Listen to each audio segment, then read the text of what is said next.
Bon dia, bona tarda, bona nit. Aquest és un review curt d'un joc que es diu Stride, que és un joc de parkour en realitat virtual.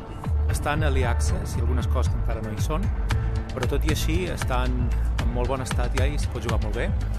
Bàsicament el joc ara mateix té 3 modes per jugar, un que es diu Endless, un que es diu Time Run i un altre que es diu Arena. Endless i Time Run són molt semblants. És un escenari en una ciutat en què un ha d'anar tirant en una línia recta i bàsicament allà arribar tan lluny com pugui, esquivant una sèrie d'enemics que trobes pel camí, intentant no caure dels edificis. I en el mode arena estàs en un lloc tancat de la ciutat, en els terrats d'una ciutat, i bàsicament has d'anar fent una sèrie de missions que et van demanar. Us ensenyo ràpid quina pinta té l'Endless i després us ensenyo un moment com funciona l'arena. L'Endless, com us dic, és qüestió d'anar tirant. Hi ha algunes opcions per fer el joc una mica més fàcil o més difícil, conforme un va guanyant experiència, però bàsicament comences en aquest punt, generalment comences a la part que és de la part fàcil, i el que has de fer és anar corrent perquè darrere va venint aquesta zona que es va com menjant la ciutat i si t'atrapa, diguéssim, et pela. Llavors, la mecànica del joc és una mica especial perquè pots moure't amb el joystick, però per córrer, que és indispensable, has d'anar movent els braços ràpid. I per saltar has d'apretar un botó, baixar els braços i deixar-los i pujar-los damunt a l'hora que es deixen al botó. És una mica difícil, al principi, acostumar-se a aquesta manera de moure's, però després es fa bastant natural. L'altra cosa que es pot fer és es pot escalar agafat a les vores, no a les parets, sinó a les vores. I una altra cosa que es pot fer és caminar per les parets, en plan pel·liculero, per exemple, així. I llavors es tria, crec que són 3 segons que s'està enganxat a la paret i llavors es pot saltar un altre cop. A part d'això, també hi ha una mecànica per estar per terra, ajupint-se físicament. I què més hi ha? Hi ha unes tirolines, una espècie de cordes que estan penjades entre edificis que un pot, diguéssim, lliscar per elles, i després també hi ha uns ganxos a l'aire en què un s'hi pot penjar en plan Spider-Man i diguéssim, despenjar-se des del lloc. A part d'això, doncs, hi ha les armes. Hi ha una pistola que està aquí sota el braç i, vaja, quan venen els enemics es pot disparar i després per recarregar simplement s'apunta cap avall. Us ensenyo una mica com funciona. He anat avançant conforme anava parlant. Ara estic encara a la part, diguéssim, fàcil del joc. Hi ha unes portes també, hi ha vidres que es poden trencar. Ja ho veureu de seguida, conforme es vagi fent una mica més difícil, que van apareixent enemics. Per exemple, aquests quadcòpters van deixant anar una mena de mines per fer-nos la vida una mica impossible. Aquestes mines doncs, es poden evitar i es poden destruir. De la mateixa manera, al quadcòpter també se li pot disparar i es pot, diguéssim, treure del mig. El joc aquest és continu, no va mai, aquest mode Endless. L'única motivació, diguéssim, és arribar més lluny, tenir millor puntuació. Com dic, la dificultat va incrementant i quan arriba un al mode expert, bàsicament dura en mode expert fins sempre. Per distingir les zones jo estic dient que és fàcil, que és difícil o el mode expert. L'escenari canvia de colors i canvia un parell de coses, canvia també la música. Els enemics us veu un puntero làser, llavors el que es pot fer és pots esquivar les bales, perquè bàsicament triguem una mica per disparar.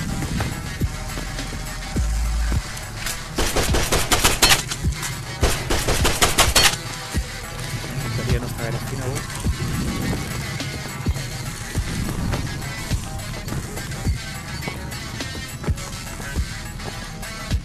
Hi ha també alguns objectes al llarg del mapa, per exemple aquest. És una mira amb el làser per apuntar, que ho estan bé.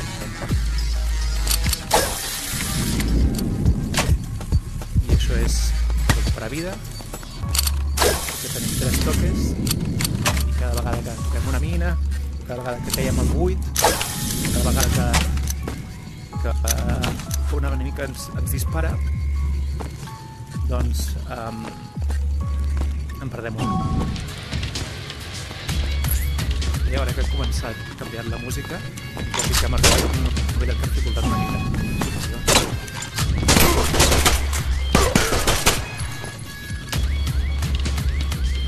També hi ha una altra mecànica. La mecànica del joc per moure's hi ha un tutorial molt bo que expliquen quatre coses i hi ha un parell de coses més que pots fer. Per exemple, es pot fer un doble salt quan passes per un obstacle, i això va bastant bé per arribar a llocs alts.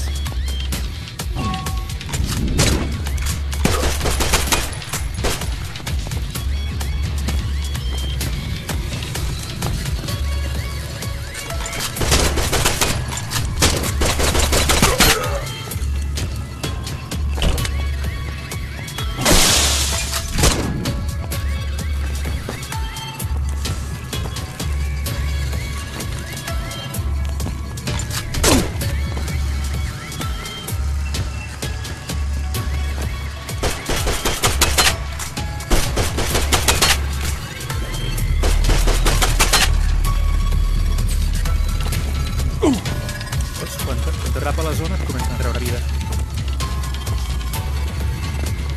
Ara arribem a la part difícil del joc. Com veieu, el map canvia radicalment de color i es nota moltíssim que la dificultat és més gran. M'acaben de pelar. Us ensenyo ara la part de l'arena, que és una mica diferent al mode de joc, i el mapa també té una pinta molt diferent.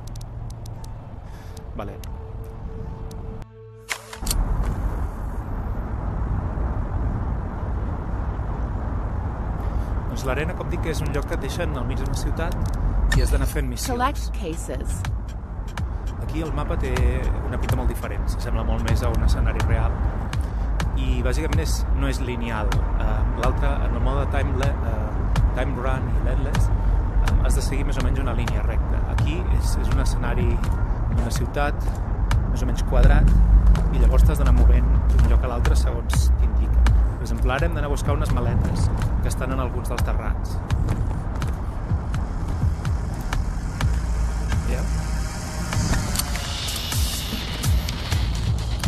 És fàcil perdre l'orientació, llavors quan mires el palmell de la mà pinta una fletxa que t'indica on són els objectius i la distància per arribar.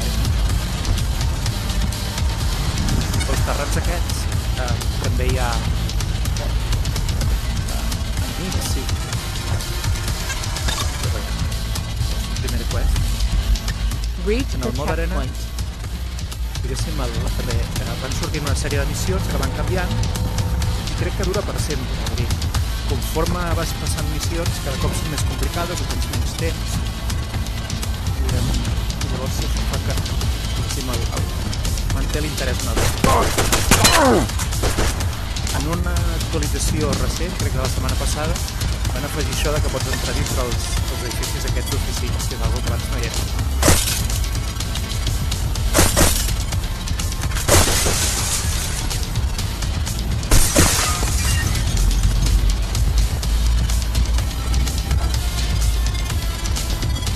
Jo prefereixo el mode aquell Endless que us he ensenyat abans, perquè francament em resulta una mica més còmode jugar-hi.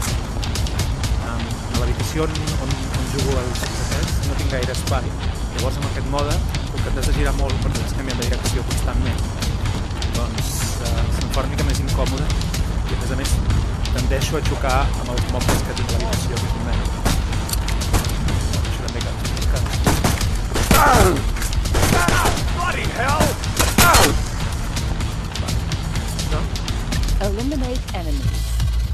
Doncs hem vist ara dos tipus d'objectius. Un era de disparar, un era de recollir unes maletes, l'altre era de buscar uns punts que hi ha fletxes al mapa, i ara l'objectiu és d'anar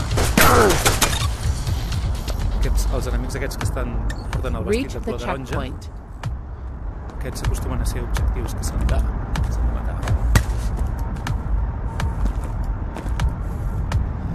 La veritat és que tenia molt poc interès en aquest joc i el vaig provar per casualitat a través de la subscripció gratis del Whiteboard, que hi havia un trial, i em va agradar molt i vaig acabar comprant el joc per Quest. La veritat, comparant el joc de Quest amb el de PC, n'he notat una diferència molt notable de gràfics. Els gràfics de la versió Quest són bastant decents i el mapa aquest de l'arena és francament impressionant, tenint en compte les limitacions de la Quest.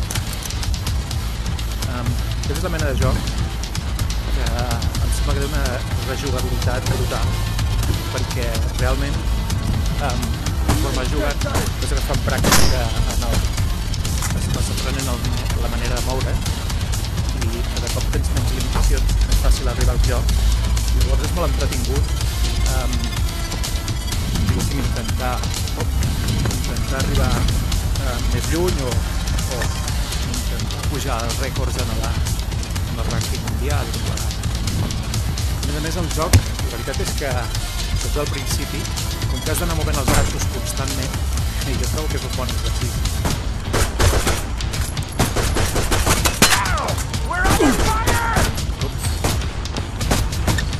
Collect cases. Fuck! I'm hit! Son of a! Son of a! Doncs això és tot pel review, no em vull allargar massa perquè potser s'està fent avorrit ja veurem jugar.